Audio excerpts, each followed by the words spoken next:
Hi everybody, welcome back to my channel. Today I want to clear up a common confusion. I'm going to be teaching you the difference between alla fine and finalmente. In English they both look like finally, but in Italian they're used in different ways. Let's break it down step by step so that you use them correctly. So we're going to be focusing on alla fine. What does it mean? Alla fine means in the end or at the end. We use it to talk about the conclusion of a story, a process, or a situation, okay? It doesn't express emotion. It's like neutral. It's just a fact. For example, alla fine del film, tutti piangono. At the end of the movie, everybody cries. Or abbiamo discusso tanto, ma alla fine abbiamo trovato una soluzione. We argued a lot, but in the end we found a solution. Alla fine della giornata ero molto stanca. At the end of the day, I was very tired. What about finalmente?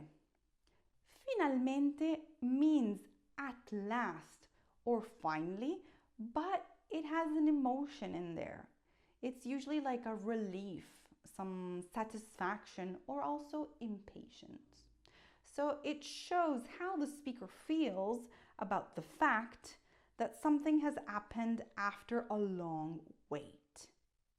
Let's look at some examples so that you immediately pick it up. Remember that all of this is beautifully written out in the free PDF that you can find by clicking on the link that you find below this video.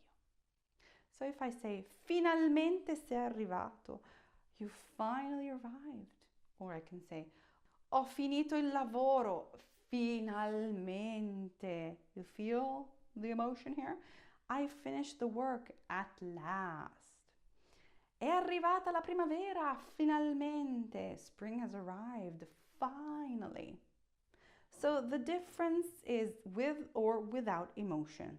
Alla fine is like neutral, factual. In the end, at the end, it's just you are explaining it and it's structured and that's the end. Finalmente, it's emotional, it's subjective. To say finally, at last. Now, take alla fine and finalmente and make them yours. Write 2 sentences, put them in the comments, and I'm here to help you to see if you're using them correctly. Here's a tip, if you're still confused about these. If you could replace it with in the end in English, then go with alla fine. If you could replace it with at last or thank goodness, use finalmente, okay? I know these are 2 little words that we use a lot, but in my conversation classes, sometimes we get these mixed around. So, alla fine di questa lezione, scrivi un commento. So at the end of this lesson, which is now, write a comment, okay? This is it for today. I hope you enjoyed this super quick review. And remember, if you're not subscribed to my channel, please do so. It really helps me and it's completely free for you. Grazie mille. Ciao.